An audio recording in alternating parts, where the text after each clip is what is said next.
The Medicaid application process has a lot of moving parts. We have to remember that Medicaid is a needs-based program. So first we have to determine if the individual is even eligible for Medicaid or whether they need Medicaid assistance. And one of the things to determine is whether that individual has a spouse that's at home or whether it's a single individual and they only have children at home. First, what we have to look at is the total amount of assets that they have.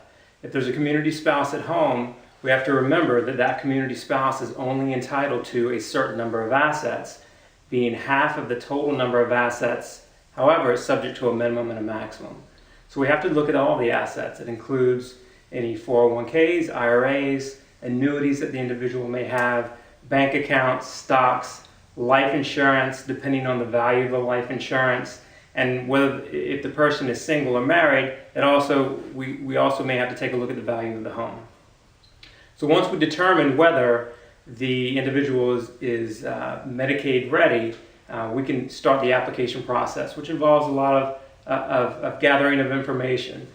Some of the basics that we need are 5 years worth of bank statements, birth certificates. We have to determine whether the individual is actually a citizen of the United States or not. Maybe a copy of the driver's license, copies of life insurance. We have to also take a look at their income. There are 2 Medicaid programs in New Jersey, and which program they fall under is determined by their gross monthly income. So if they fall under a certain threshold, then they're under the Medicaid-only program, and they're allowed to retain up to $2,000 in assets.